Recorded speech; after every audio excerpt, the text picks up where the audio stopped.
Good morning, everyone. Welcome to the Lisa Eve Show. I am Lisa Eve. My name is actually Lisa Everette, but this is the Lisa Eve Show. I'm so glad that you are here joining me today. Just want to make sure that we are up and running. Let me make sure we are live.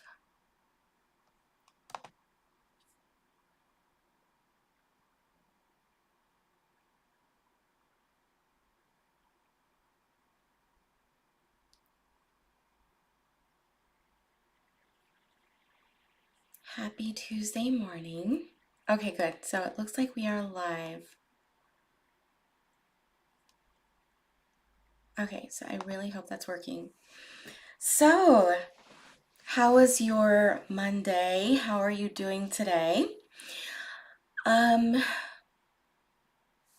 want to start by saying that this is definitely a learning curve for me. Make sure we have a good... Okay, I'm figuring all this out, and so thank you for your patience. I really appreciate your patience with me while I'm figuring out all this technical stuff. So, I want to tell you a little bit about me before we continue on. So, I have been into podcasting for a few years. I've had a few podcasts. Most recently, I did a podcast with a few friends and I had a radio show, but I was under a different name. I'm changing my name. I'm actually in the process of legally changing my name, and I've always used different names online because I was always interested in running away from myself, and online makes it really easy to choose a different name, to choose a different identity. And sometimes we can decide on a new identity, and online can be a way of practicing that new identity. So I've been in this process of choosing a new identity for many, many years. I used to, well, online we have handles, right? And having a handle isn't completely accepted. You probably shouldn't be using your real name on the internet, depending on the website, especially back in the day. But now with websites like Facebook, it's become standard to go ahead and use your real name. But, even during the time of MySpace, were we using our real names on MySpace? Some of you might be too young to actually have this knowledge of MySpace, but online we get to practice having a new persona and becoming someone else. If you've been online for as long as I have, I'm from the AOL days, the AOL dial-up days. I can hear the sound in my ears now, being like one of those first experiences. Who were you? Can you remember your very first username? I remember mine. I was so young.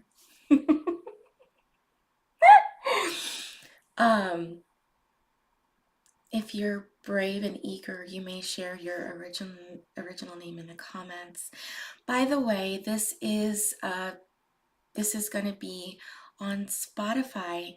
So if you're watching on YouTube right now, you can also watch the replays on YouTube. You can watch the replays on Spotify as well. But if you're on Spotify, you can be live on YouTube with me every day except Sunday. Sunday is pre-recorded, by going to typing in the Lisa Eve Show into YouTube. You can be here live, you can follow, and then be here live with me every day at 6 a.m. Eastern Standard Time. I'm forgetting that I need to say this. But if you're watching on listening on any other platform, know that you can watch the replays on YouTube as well as on Spotify. But most importantly, you can be here live on YouTube by adding me, the Lisa Eve Show, on YouTube. Okay, back to what I was saying.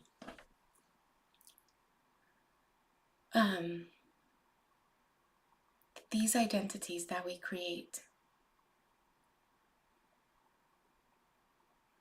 what is that sense of freedom that you feel when you create a new identity? And what is that sense of freedom you feel when you can discard that identity? For example, you may have had, like this really long running life on a website like Reddit, right? On this one username, and maybe you became well known under that username, and then maybe one day you just something happened, or something just kind of made you delete your account, and it's gone forever.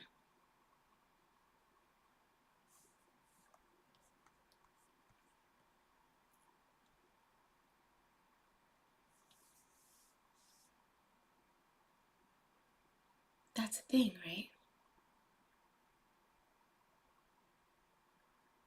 Something that was once so prevalent to you, so important to you, you were so active, and then it's gone. How many of us have had that experience before? Well, I'm here to tell you that I've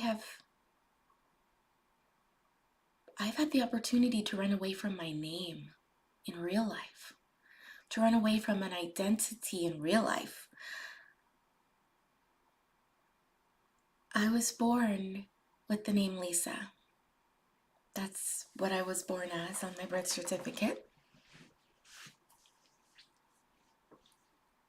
But when I was 11, I was adopted and I was given the opportunity to choose a new name for myself. And I did. I absolutely jumped at the opportunity to run away from the person that I'd become, Lisa. And I associated trauma, pain, abandonment,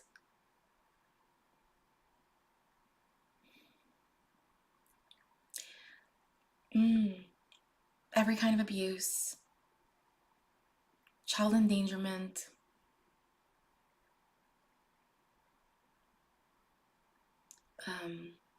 I forgot the word neglect. Yeah, incomplete and total neglect, being unwanted, being unloved, anything you can imagine.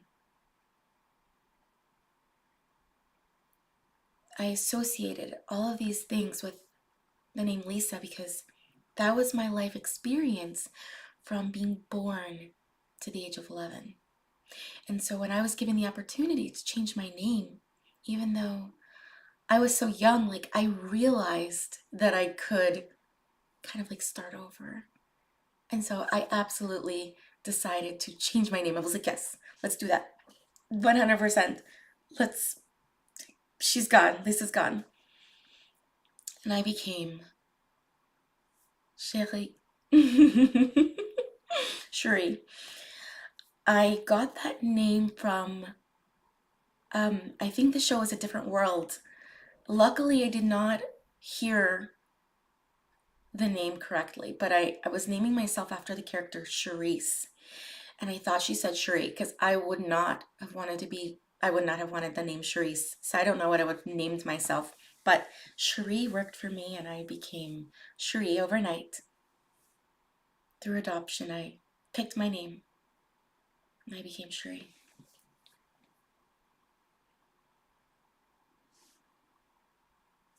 Something about this camera angle is just like kind of bothering me a little bit. Can I drop my chair over? No, just something about this angle is bothering me. Sorry for you all who are just listening and don't get to watch me fiddle with my camera. So yes, overnight I became Mon Well, Shaki, I think I chose that name because I knew in French it means my love, and I did not feel loved. This is not true. I just made that up. But yeah, so um, overnight I became Cherie, and I moved my middle name. I moved Lisa to my middle name, so I became Cherie Lisa. And it felt like I was like pushing Lisa into a little corner, but somehow I just couldn't let Lisa go completely. But I did want to become someone else. Cherie.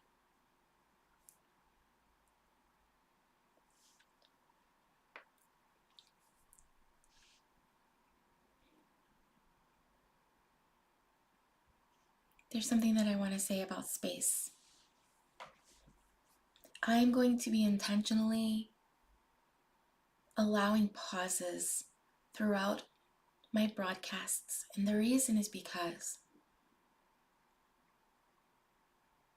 there is healing in the space between words, my words, and the space is not empty.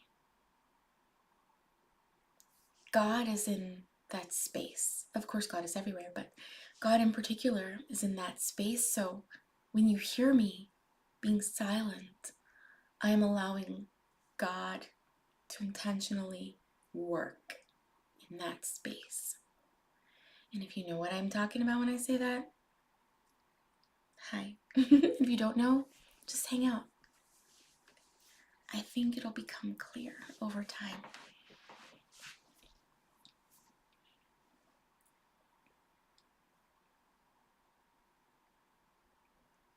So I changed my name overnight. I was no longer the abused little girl, neglected, abandoned, unwanted, unloved. I was a new girl.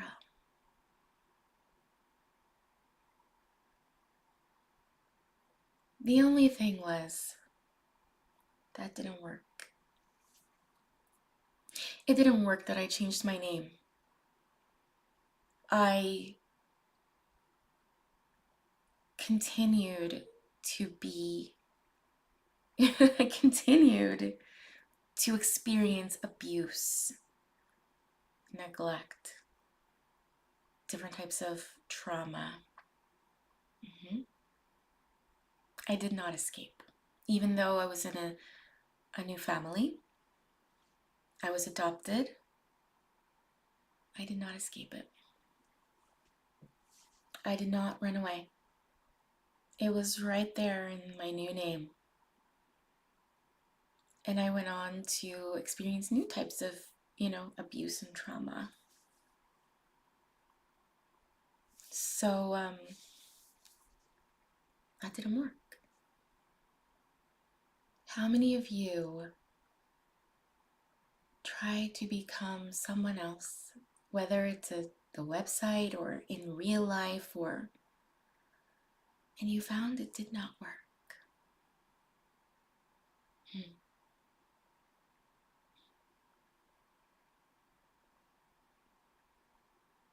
I'm going somewhere with this, okay? God is taking me somewhere with this.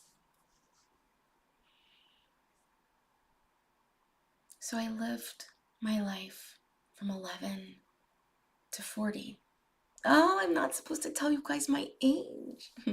That is this reality's idea of my age, but my bioluminescent age, by the way, I said 27, that's the wrong one, it's 24. My bioluminescent age is 24, okay? Look at my face, okay? Aside from my tired eyes, because I woke up an hour and a half ago, but like my eyes need more time than that. So I think I'm gonna start waking up earlier for you guys. But my bioluminescent age is 24. I have to stop saying the other one, even though I like surprising people because no one ever believes me when I tell them how old I am. Okay, so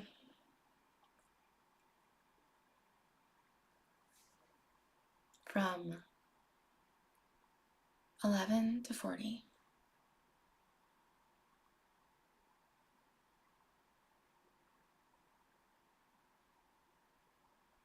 That's not true.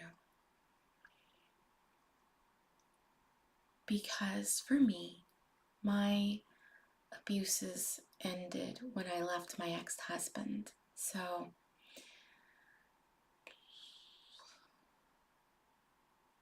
about 11 to 34.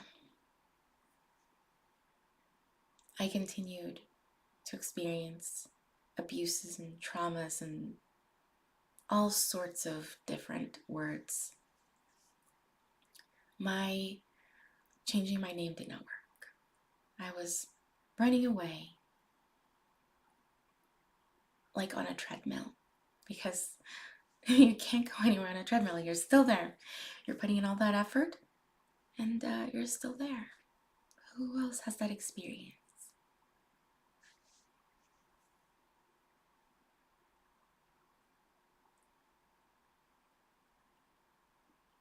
I'm leaving space for God.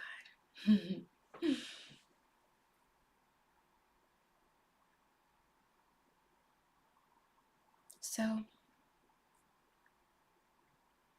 right now I'm reclaiming my name. Something that I didn't quite realize was that when I changed my name, it was almost like I was abandoning little Lisa. Little Lisa, I was like throwing her to the wind. I was abandoning her, leaving her to fend for herself. That's what I thought I was doing over time. But I've since come to think I was not abandoning her.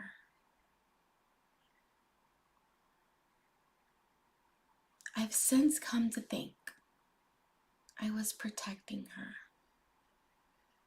Because I think my little version, little Lisa, her heart could only take so much.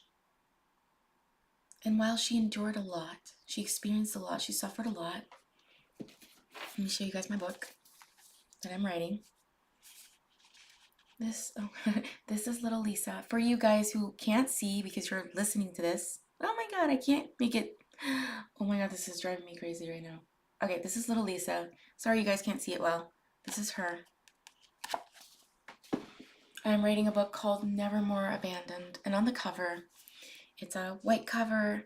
It shows some evergreen trees, and there's just this little girl, and it's like blank, and it looks desolate, and she's very alone, and it's called Nevermore Abandoned. I'm currently writing that. But by changing my name, I was actually protecting her, because I did create a new persona. I created a new, we could call like a partition, a new avatar of myself. And while Lisa experienced so much and suffered so much, she was no longer the one experiencing the new sufferings and the new traumas. Stay with me. It's like I created a new container to hold whatever was coming at me, whatever was coming towards me. And so those new traumas, those new experiences, those new abuses, they went into the container of Cherie. And Cherie had a different way of being, a different almost personality. Lisa, she was so soft and pure, innocent. We could even call her naive, also full of hope, deeply connected to the promises of this reality, the promises of this world, the promises of this land, deeply connected to God. And she had very clear vision of what was supposed to be and what wasn't supposed to be. Cherie, she was like a little survivor. Well, she was 11, so I don't know how little she was, but she was just like a warrior who had to keep surviving. She was soft and she cried, but she was tough. Very, very tough. Cherie had this toughness that Lisa did not have. Lisa was like unprotected in a storm, and it's like Cherie had a shell, a protective shell. That's what she came with, or developed very quickly as was required.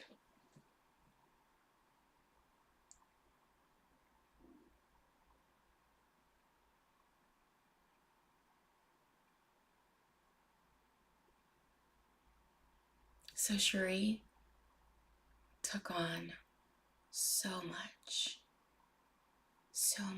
trauma and injustice.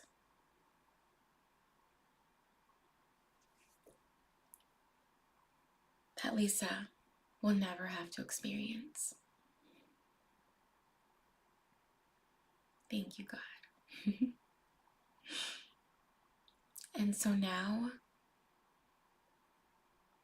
having accepted and loved my little Lisa version and understanding my Cherie version, because I was judging my Cherie version so much over time as well, I came to judge Cherie as being unreachable. Like, she had this protective shell, this protective coat that no one could penetrate, like even in love.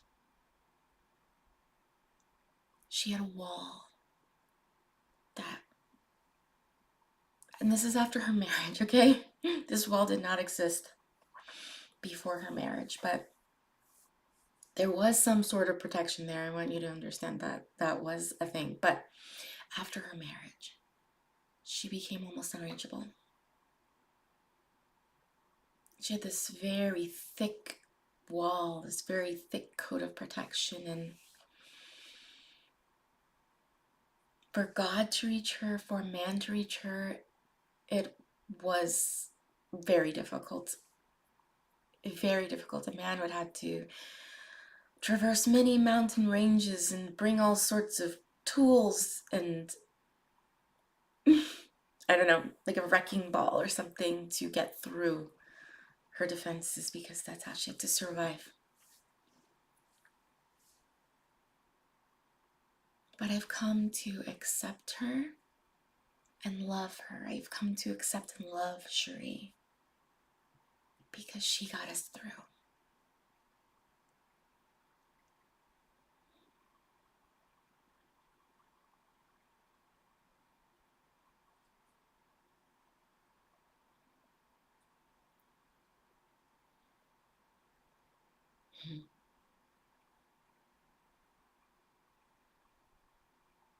God is in the space, working.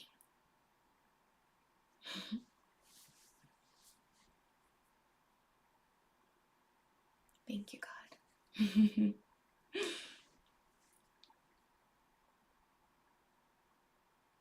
I had judged little Lisa as being the one I wanted to move away from at lightning speed, because I did not want to be that person who was abandoned, unwanted, unloved, neglected, abused in every possible way. I didn't want to be her, so I moved away.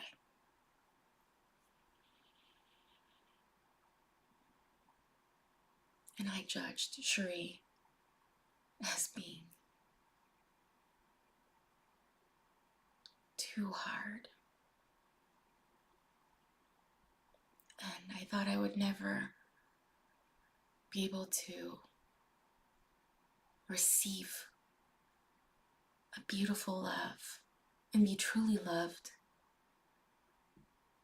because of that wall and that shell that she had.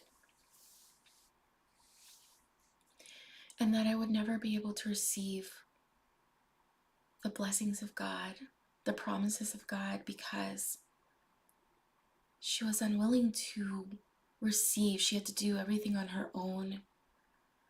Cherie was someone who didn't have help, didn't have support.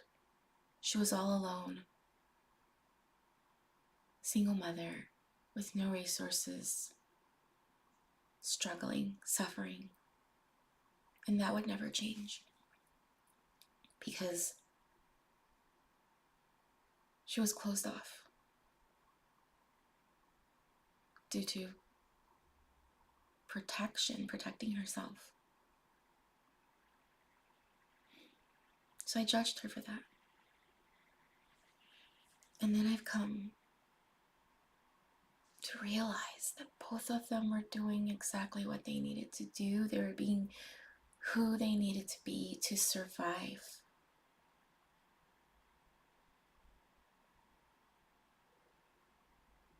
Does that sound familiar to you?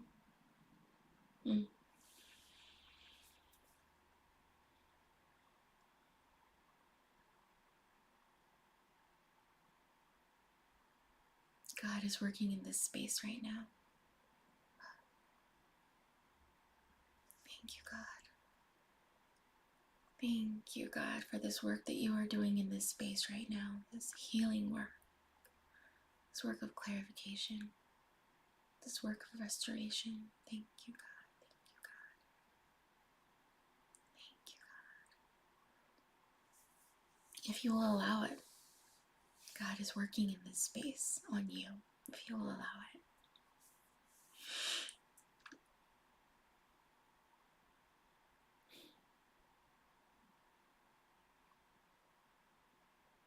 I have come to love both and find healing in both and gratitude for both.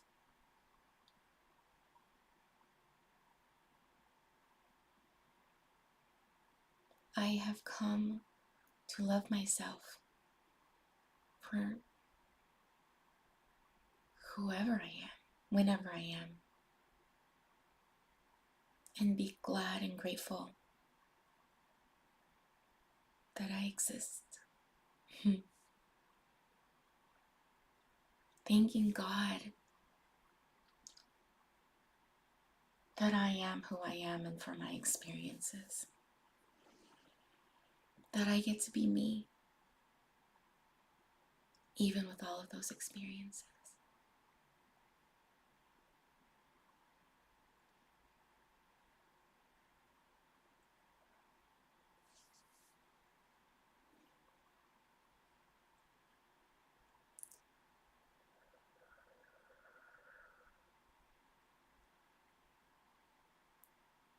God is working in this space right now.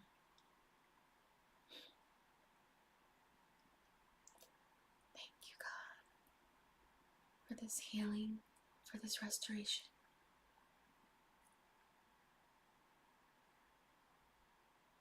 The space is never empty. So,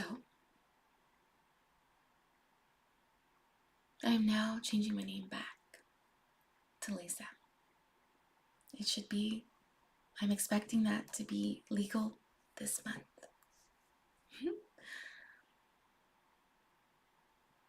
I have thanked my little self, Lisa, for everything she did to keep us safe. I have thanked my self, Cherie, for everything that she did to keep us safe. And now I am folding back into myself as I was born, to the original way that God created me, to this Lisa who is soft, receiving and believing in the way that God has actually intended for this earth to be, for life to be, which is worth living. Because as I said in the first episode, we have a whole new world available to us.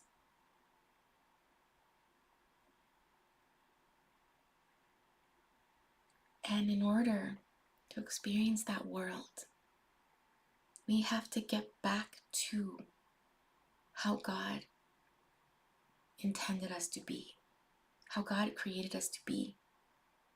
We have these names, we have these personas, but who are you truly?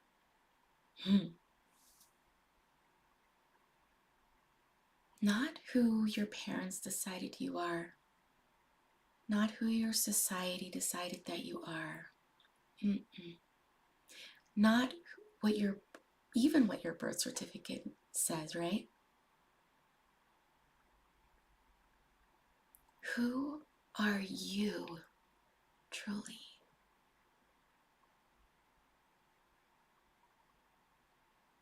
Not even necessarily connected to your heritage or your nationality or your country. Who are you? Who does God know you to be?